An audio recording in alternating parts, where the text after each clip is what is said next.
Yes. So I'm going to be talking about pycnogenol, which is one of the main active ingredients in Perfect Radiance. เขาจะพูดเกี่ยวกับเรื่องของพิกโนจินอลนะครับซึ่งเป็นสารสำคัญที่อยู่ในผลิตภัณฑ์ Perfect Radiance ครับ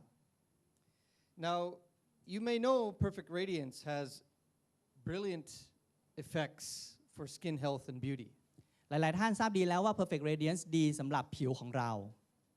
But today what I will share with you is that through the action of pycnogenol, you can also expect to have many other health benefits through Perfect Radiance. แต่ข้อมูลที่จะนำมาแชร์วันนี้นะครับจะเป็นข้อมูลที่เป็นประโยชน์โดยกลไกการทำงานของพิกโนจินอลเองที่จะทำให้คุณมีสุขภาพดีขึ้นมาอีกด้วย So let's get started. So these are the trees, the specific type of French maritime pine tree growing in the south of France. นี่คือลักษณะของต้นสนนะครับ Maritime ของฝรั่งเศสนะครับซึ่งปลูกอยู่ทางตอนใต้ของประเทศฝรั่งเศส And if you look at the raw extract, you can see that it is very, very deep red in color. แล้วถ้าเราสังเกตนะครับนี่คือภาพของสารสกัดจากเปลือกสน Maritime ฝรั่งเศสนะครับคุณจะเห็นเลยว่าสีเนี่ยจะเป็นสีแดงเข้มมากๆนะครับ And this just shows the very high concentration of the flavonoid ingredients contained in pycnogenol. นั่นคือสิ่งที่จะแสดงให้เห็นว่าสารสกัดจากพิกโนจินอลนะครับมีส่วนผสมของฟลาโวนอยด์นะครับฟลาโวนอยด์เป็นชื่อกลุ่มสารต้านอนุมูลอิสระนะครับที่เข้มข้นมากๆอยู่ในเปลือกสน One of the strongest points about pycnogenol is the high amount of research behind it. จุดแข็งของพิกโนจินอลก็คือว่ามันเป็นสารสกัดชนิดหนึ่งที่ได้รับการวิจัยเยอะมากๆนะครับ Now, there have been more than 300 scientific papers published. มากกว่า300งานวิจัยที่ได้รับการตีพิมพ์ไปแล้ว Included in this is more than 100 clinical trials. ซึ่งรวมไปถึงการทดลองทางคลินิกมากกว่า100งานทดลองโดยการทดลองทางคลินิกคือใช้อาสาสมัครที่เป็นคนจริงๆนะครับในการทดลองผลิตภัณฑ์ And we have data on more than in thousands of patients, nearly 8,000 patients worth of data. แล้วก็มีข้อมูลที่เก็บรวบรวมมาจากผู้ป่วยมากกว่า 8,000 คนแล้ว And all of this is just to prove to you that pycnogenol is safe and effective. ทั้งหมดนี้เพียงเพื่อจะพิสูจน์ให้พวกเราเห็นว่าสารสกัดพิกโนจินอลจากเปลือกสน Maritime ฝรั่งเศสเนี่ยมีความปลอดภัยแล้วก็มีประสิทธิภาพ So what does it do? Why should you take pycnogenol? พิกโนจินอลทำอะไรเหรอทำไมเราถึงจะควรรับประทานพิกโนจินอล Well, the most well-known action of pycnogenol is that it is a super antioxidant. กลไกหนึ่งที่พิกโนจินอลเป็นที่รู้จักกันดีมากๆก็คือการเป็นสุดยอดสารต้านอนุมูลอิสระนะครับต้องเป็นแอนตี้ออกซิแดนต์นะครับแอนตี้ออกซิแดนต์ก็คือต้านอนุมูลอิสระ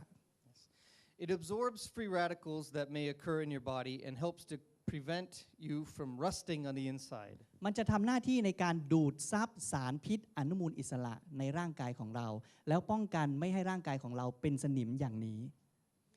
But it's important to understand that pycnogenol is much more than just a simple antioxidant. แต่วันนี้อยากจะนำข้อมูลมาโชว์ให้ดูว่าพิกโนจินอลไม่ใช่เพียงแค่ต้านอนุมูลอิสระเท่านั้น It also has proven anti-inflammatory action. มันได้รับการพิสูจน์มาแล้วนะครับว่าพิกโนจินอลเนี่ยมีฤทธิ์ในการต่อต้านการอักเสบหรือเรียกว่าแอนตี้อินฟลามด้วย It helps to decrease inflammation, and through this action, it can actually also help to relieve pain. ด้วยกระบวนการในการต่อต้านการอักเสบนะครับมันก็จะช่วยในเรื่องของการลดความเจ็บปวดได้ด้วย In addition, pycnogenol also has many benefits for the cardiovascular system.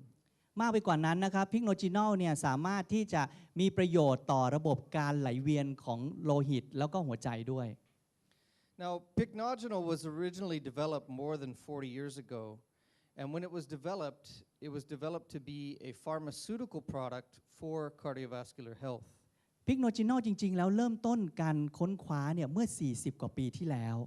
นะครับแล้วจุดเริ่มต้นของการศึกษาพิกโนจินอลนี่คือเขาต้องการที่จะเอามาใช้เป็นยาในการรักษาโรคของหลอดเลือดและหัวใจ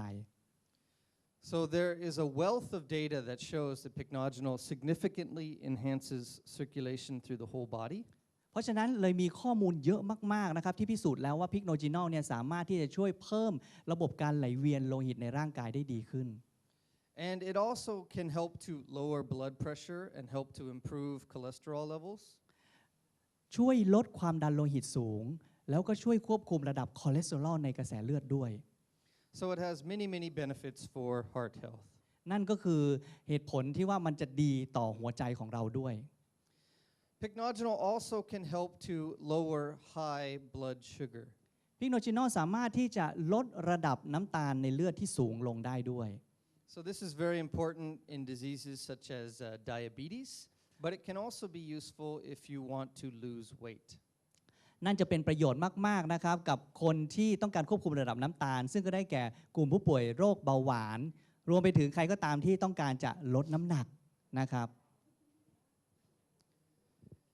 And last, all of these actions working together at the same time significantly help to enhance and promote the health and beauty appearance of the skin. ด้วยกลไกทั้งหมดที่กล่าวมานะครับไม่ว่าจะเป็นการต้านอนุมูลอิสระการต้านการอักเสบอะไรต่างๆก็ดีที่กล่าวมาทั้งหมดเนี้ยเป็นตัวที่ส่งเสริมให้สุขภาพองค์รวมของเราภายในเนี้ยดีขึ้นแล้วก็ได้ผิวที่สวยขึ้นด้วย So I am very excited to be able to share with you new data that was just published earlier this year. เขารู้สึกตื่นเต้นมากนะครับที่จะได้นำงานวิจัยล่าสุดจริงๆซึ่งเพิ่งจะตีพิมพ์ไปเมื่อต้นปีนี้เองมาโชว์ให้เราดูในวันนี้ Now this study, there were 20 women with menopausal women between the ages of 55 and 68 years old. งานวิจัยนี้นะครับใช้สุภาพสตรีนะครับ20 คนที่มีอายุ 55 ถึง 68 ปี แล้วก็เป็นสตรีวัยหมดประจำเดือนแล้ว And the purpose of the study was to investigate how pycnogenol can improve the health and appearance of their skin. งานวิจัยนี้นะครับต้องการที่จะศึกษาว่าพิกโนจินอลเนี่ยจะไปช่วยให้สุขภาพดีขึ้น แล้วก็ผิวดีขึ้นได้อย่างไรนะครับทุกท่านทราบว่าผู้หญิงวัยหมดประจำเดือนฮอร์โมนอะไรต่างๆการไหลเวียนเลือดมันไม่ดีแล้วถูกไหมฮะเพราะนั้นผิวก็จะค่อนข้างแห้งมากๆคอลลาเจนเนี่ยลดลงปีละ 1% ถ้าอายุประมาณ 68 ก็ไม่รู้เหลือกี่เปอร์เซ็นต์แล้วเนาะนะครับผิวจะแห้งมากๆคอลลาเจนจะลดลงไป So, but we already know that pycnogenol works to enhance the health and appearance of the skin. We already know this. ซึ่งจริงๆแล้วเนี่ยก่อนทำงานวิจัยเนี่ยเขาก็รู้อยู่แล้วแหละว่าพิกโนจินอลเนี่ยดีต่อผิวอยู่แล้วนะ So this time we looked at how. How does it work? แต่ครั้งนี้เขาต้องการวิจัยเจาะลึกลงไปอีกว่ามันเวิร์กยังไงมันมีกลไกยังไงเหรอที่มันทำให้ผิวดีขึ้น And so to do this, we actually took samples from the women's skin. เพราะฉะนั้นอยากจะรู้ว่าดียังไงเขาก็เอาสุภาพสตรีกลุ่มนี้มาทดลอง แล้วก็เก็บแซมเปิลคือเก็บตัวอย่างของผิว And we investigated collagen production and hyaluronic acid production that changed or improved resulting from taking pycnogenol. แล้วก็ทำการวิเคราะห์นะครับชิ้นเนื้อนะครับที่เก็บมาจากสุภาพสตรีนะครับวงเล็บว่ายังมีชีวิตอยู่นะครับนะฮะwhere did you take it which part of the skin Right here. alright โอเค บอกแล้วว่ากินแล้วได้ทั้งตัวนะไม่ต้องเอามาจากหน้าเดี๋ยวเสียโฉมเอามาจากก้นนะครับ right เขาเอาชิ้นเนื้อจากก้นของสุภาพสตรีนะครับที่ทำการทดลองในกลุ่มที่หมดอายุไม่ใช่หมดอายุที่มีอายุเยอะอยู่ในวัยหมดประจำเดือนนะครับแล้วนำชิ้นเนื้อออกมาวิเคราะห์หาปริมาณของคอลลาเจนนะครับและปริมาณของไฮยาลูโรนิกแอซิดตัวนี้จะเป็นสารที่เพิ่มความชุ่มชื่นในผิวของเรานะครับ Okay. So, this is what we found. Very interesting. Taking pycnogenol for 12 weeks in these women resulted in a 44% increase in hyaluronic acid production. สิ่งที่พบก็คือว่าหลังจากรับประทานพิกโนจินอลไปแล้วนะครับสุภาพสตรีกลุ่มนี้นะครับชั้นผิวของเขามีการผลิตไฮยาลูโรนิกแอซิดซึ่งเป็นสารให้ความชุ่มชื่นในผิวเพิ่มมากขึ้นถึง 44% ภายใน 12 สัปดาห์ So, pycnogenol is stimulating hyaluronic acid production. นั่นคือกระบวนการในการกระตุ้นให้ผิวสร้างไฮยาลูโรนิกแอซิดได้เองนะครับ And as a result, as you would expect, there was significant increase in the moisture content in the skin. ดังนั้นปริมาณของความชุ่มชื่นที่อยู่ในผิวก็เพิ่มขึ้นไปด้วยนะครับ And if we look at collagen, we saw a similar effect with significant increases in the amount of collagen that was being produced. และเช่นเดียวกันครับผลการทดลองก็ยังเจออีกว่าปริมาณของคอลลาเจนก็ให้ผลแบบเดียวกันคือหลังจากรับประทานพิกโนจินอลไปแล้ว6 สัปดาห์12 สัปดาห์คอลลาเจนในผิวก็เพิ่มขึ้นด้วย So again, taking pycnogenol can stimulate collagen production. นั่นคือข้อพิสูจน์ว่าการรับประทานพิกโนจินอลสามารถกระตุ้นให้เซลล์ผิวหนังสร้างคอลลาเจนได้มากขึ้น And as a result,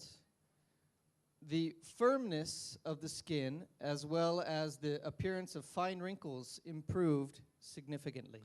แล้วก็มีการวัดผิวจริงๆนะครับพบว่าด้วยการที่คอลลาเจนเพิ่มขึ้นไฮยาลูโรนิกแอซิดเพิ่มมากขึ้นเนี่ยทำให้ผิวมีความเฟิร์มมีความกระชับมากขึ้นนะครับแล้วก็มีความชุ่มชื่นมากขึ้นด้วย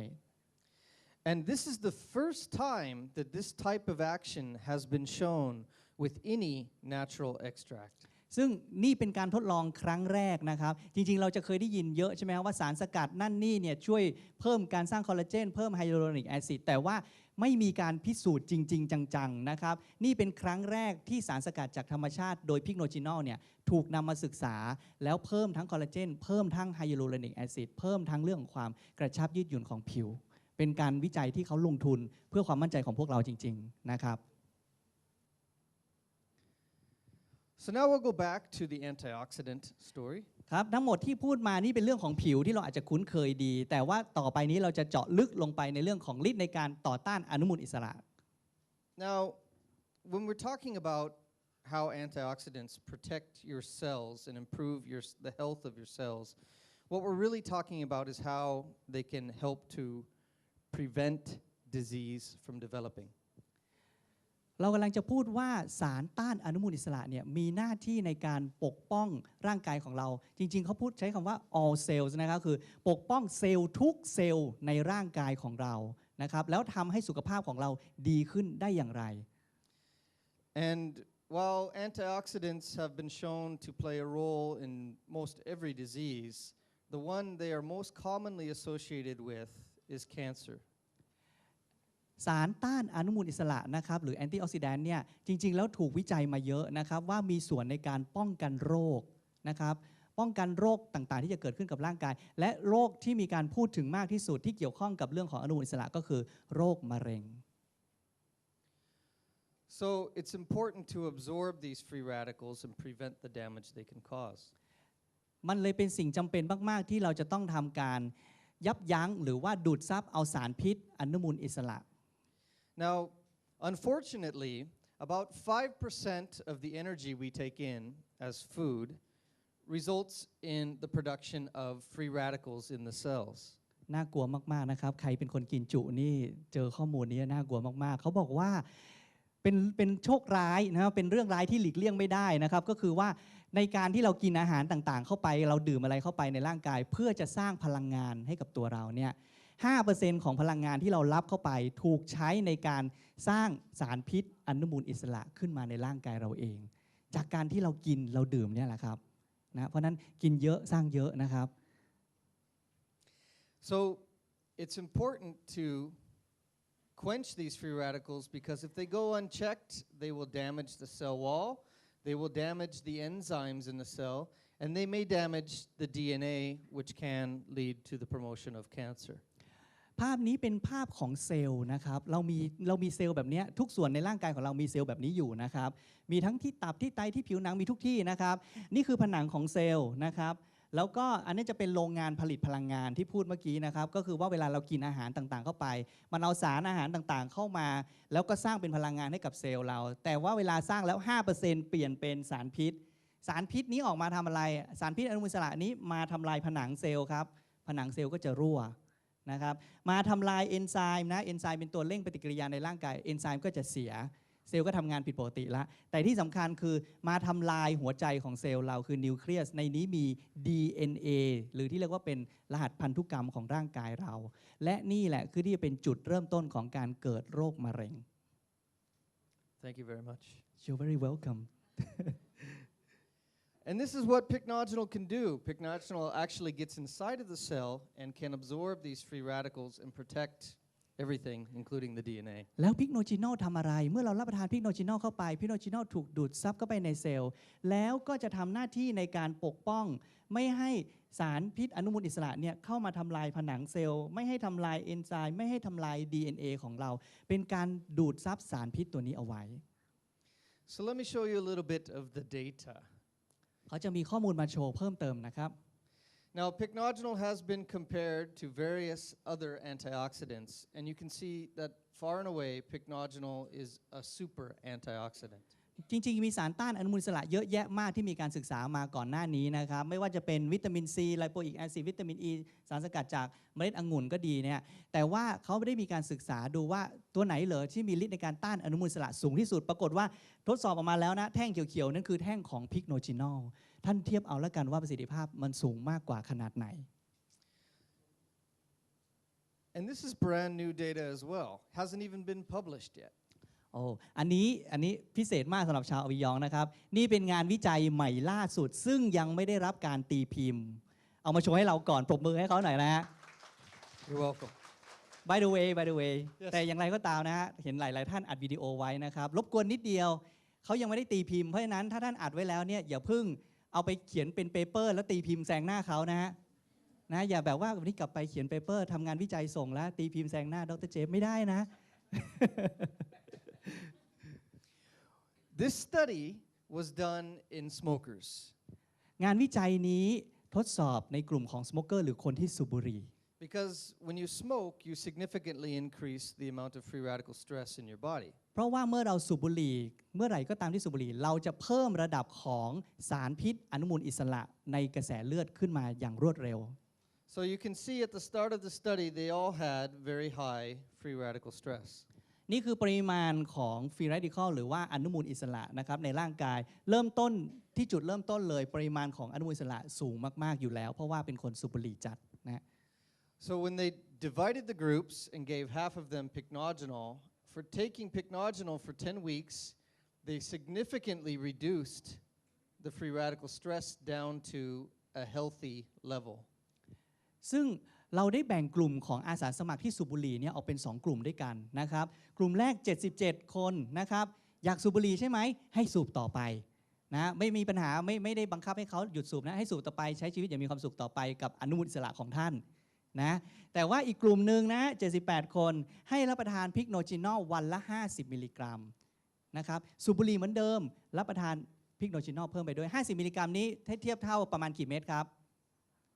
ประมาณ3เม็ดเนาะเพราะว่าใน1เม็ด1แคปซูลของ Alliance Perfect Radiance จะมีอยู่20มิลลิกรัมนะครับเพราะนั้นถ้าต้องการ50ก็รับประทาน3เม็ดนะครับหลังจากรับประทานแล้วนะครับวัดปริมาณอนุมูลอิสระในกระแสเลือด2สัปดาห์4สัปดาห์6สัปดาห์ท่านจะสังเกตเห็นเลยว่าปริมาณของอนุมูลอิสระในกระแสเลือดลดลงมาอย่างต่อเนื่องจนเข้ามาอยู่ในระดับที่ปลอดภัยว้าวตบมือได้ครับผม It's a very good response for a comparatively low dose. So นะเขาบอกว่ามันเป็นการตอบสนองที่เรียกว่ารวดเร็วมากๆเมื่อเทียบกับปริมาณที่ให้ต่ำมากๆคือแค่50มิลลิกรัมเท่านั้นเองต่อวันครับผม But then we also have data showing that pycnogenol can protect the DNA. แล้วเมื่อกี้เราพูดถึงเรื่องมะเร็งใช่ไหมฮะว่ามะเร็งเกิดเมื่อ DNA เราถูกทำลายเขาก็เลยมีการศึกษาเอา Data เอาข้อมูลมาโชว์ให้เราดูว่าพิกโนจินอลสามารถปกป้อง DNA ได้จริง And free radical damage to the DNA is one of the documented causes of cancer. ๆ สาเหตุของมะเร็งเนี่ยจริงๆแล้วมีอยู่หลายโรคแต่ว่าสาเหตุหลักๆที่ได้รับการตีพิมพ์และยอมรับกันแล้วเนี่ยก็คือการที่สารพิษอนุมูลอิสระเข้ามาทำลาย DNA ของเรานั่นแหละ So this is the study. Patients took pycnogenol for 1 month, and you can see a significant decrease in the amount of damage to their DNA. หลังจากที่ทำการทดลองนะครับขออนุญาตอธิบายกราฟนิดหนึ่งนะครับ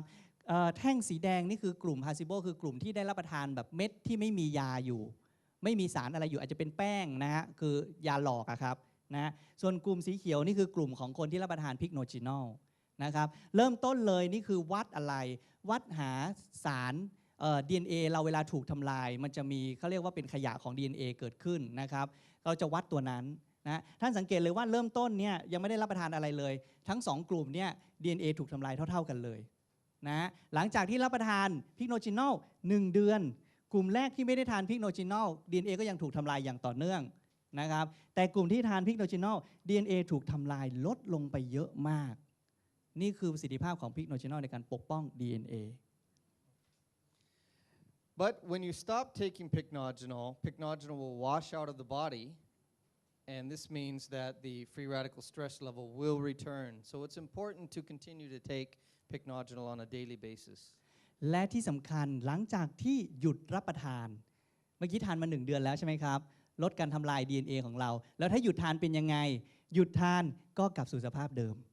นะ DNA ก็ถูกทำลายเหมือนเดิมนะครับนั่นเขาก็เลยบอกว่าอยากแนะนำให้รับประทานพิกโนจินอลทุกวัน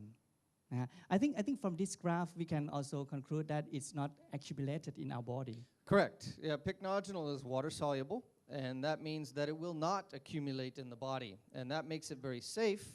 But in order to achieve the maximum effectiveness, you need to take it on a daily basis. เขาจากกราฟนี้เราจะสังเกตเห็นได้เลยนะว่าหลังจากหยุดทานแล้วเนี่ยร่างกายก็กลับไปทำงานแบบเดิมเลยไอ้ที่ DNA ที่เราถูกทำลายก็ถูกทำลายเหมือนเดิมจริงๆแล้วอันนี้เป็น1 กราฟที่สามารถสรุปได้ว่าผลิตภัณฑ์ที่มีพิกโนจินอลอยู่เนี่ยจะไม่สะสมอยู่ในร่างกายนะครับจะถูกกำจัดออกไปจากร่างกายได้ภายใน1 เดือนที่ท่านหยุดรับประทานนะเพราะนั้นไม่มีอะไรที่ต้องกังวลแต่ถ้าต้องการการปกป้องแบบนี้ท่านก็ทานเป็นประจำทุกวัน And then if you just look at flavonoid-related research in general, you will find numerous studies showing that high intake of flavonoid compounds significantly reduces the risk for cancer. เมื่อกี้ที่บอกไปตอนต้นนะครับพิกโนจินอลเป็นสารกลุ่มฟลาโวนอยด์นะครับเป็นโครงสร้างสารเคมีที่เป็นกลุ่มฟลาโวนอยด์เป็นสารต้านอนุมูลอิสระกลุ่มหนึ่งเนี่ยมีงานวิจัยออกมาเยอะมากๆที่บอกว่าสารกลุ่มฟลาโวนอยด์ช่วยในเรื่องของการลดความเสี่ยงในการเกิดมะเร็งนะครับ and that include In particular cancers? breast cancer Yes, this one is breast cancer, the top study. อันแรกเลยนะครับก็คือการศึกษาเรื่องของลดความเสี่ยงมะเร็งเต้านมคนไทยเป็นกันเยอะเหมือนกันนะครับมะเร็งเต้านมศึกษาเป็นพันเคสเลยนะครับ The next one is esophageal cancer, so this is the throat going down here. อีกอันหนึ่งก็คือว่ามะเร็งของหลอดลมนะครับในช่วงคอนะครับ Next is colon cancer. แล้วก็มะเร็งในทางเดินอาหารในส่วนของลำไส้ And the last one is women's cancer, ovarian รวมไป cancer. ถึงงานวิจัยเกี่ยวกับเรื่องของการลดความเสี่ยงมะเร็งในรังไข่ด้วย So high intake of flavonoids, as in pycnogenol, can help reduce the risk for these types of cancers. เพราะฉะนั้นการรับประทานฟลาโวนอยด์ในปริมาณที่สามารถให้ประโยชน์กับร่างกายเนี่ยก็จะลดความเสี่ยงของมะเร็งต่างๆเหล่านี้ลงได้รวมถึงพิกโนจินอลด้วย So let's move on to the next topic, and that is going to be heart health and diabetes. เราจะไปกับอีกหัวข้อต่อไปนะครับยังไหวกันอยู่ไหมครับแหมหาสิ่งข้อมูลดีๆที่จะดูแลตัวเรานี่ต้องไหวนะครับอันนี้คือข้อมูลที่จะโชว์ต่อไปเนี่ยจะเป็นเรื่องเกี่ยวกับการดูแลหัวใจและหลอดเลือดของเรานะมีใครหัวใจอ่อนแอตอนนี้บ้างไหมครับนะเดี๋ยวรอพิกโนจินอลแป๊บหนึ่งนะ So let me show you how it works in the body. เราจะแสดงให้ท่านดูนะครับว่ามันทำงานยังไงในร่างกายของเรา Pycnogenol stimulates the production of a molecule known as nitric oxide. ภาพที่เห็นนี่เป็นภาพของเส้นเลือดนะครับดูง่ายๆอันนี้คือท่อลำเลียงเลือดนะครับนี่คือผนังเส้นเลือดนะครับนี่คือผนังเส้นเลือดตัวนี้คือเม็ดเลือดแดงนะครับสิ่งที่พิกโนจินอลทำก็คือคุณรับประทานพิกโนจินอลเข้าไปแล้วมันจะไปกระตุ้นให้เซลล์ของผนังหลอดเลือดสร้างสารขึ้นมาชนิดหนึ่งเรียกว่าไนตริกออกไซด์ Okay? And now nitric oxide is so important for cardiovascular health that the researcher who discovered it, he won the Nobel Prize for Medicine. ไนตริกออกไซด์สำคัญยังไงมันเป็นสารที่สำคัญมากๆต่อสุขภาพของเส้นเลือดนะฮะสำคัญขนาดที่ว่าวงการแพทย์เนี่ยนะครับคนที่ค้นพบไนตริกออกไซด์เนี่ยว่าช่วยดูแลเส้นเลือดของเราเนี่ยได้รางวัล Nobel Prize ไปเรียบร้อยแล้ว Yes. So stimulating nitric oxide is very important for maintaining your own cardiovascular health. เพราะฉะนั้นการกระตุ้นให้เส้นเลือดสร้างไนตริกออกไซด์ได้เนี่ยเป็นกลไกสำคัญจริงๆที่ทำให้เส้นเลือดของเรามีสุขภาพที่แข็งแรงขึ้น By increasing nitric oxide, pycnogenol helps the blood vessels to dilate, and this helps to enhance the blood flow. การกระตุ้นให้เส้นเลือดสร้างไนตริกออกไซด์ได้เมื่อสร้างขึ้นมาแล้ว เส้นเลือดจะขยายตัวขึ้นนะครับท่อที่มันตีบๆเล็กๆมันจะกว้างขึ้น แล้วทำให้การไหลเวียนเลือดผ่านไปได้ง่ายมากยิ่งขึ้น And also, nitric oxide acts on the platelets in the bloodstream to decrease their stickiness and decrease the risk of blood clots. ยิ่งไปกว่านั้นไนตริกออกไซด์ยังช่วยในการป้องกันไม่ให้เกล็ดเลือดนะครับที่อยู่ในกระแสเลือดมีการเกาะตัวกัน เป็นการลดไม่ให้เกล็ดเลือดไปทำให้เกิดเป็นริ่มเลือดแล้วก็ขวางบล็อกเส้นทางการเดินของกระแสเลือดนะในเลือดของเราไม่ได้มีแต่เม็ดเลือดแดงนะครับในเลือดของเราจะมีเกล็ดเลือดอยู่ด้วยเวลาที่บางคนเนี่ยสูบบุหรี่จัดๆอย่างเงี้ยนะครับหรือว่าเจอมลพิษหรือว่ามีความเครียดมากเกล็ดเลือดมันจะเกาะตัวกันแล้วมันก็จะเกาะเป็นก้อนแล้วมันก็จะไปขวาง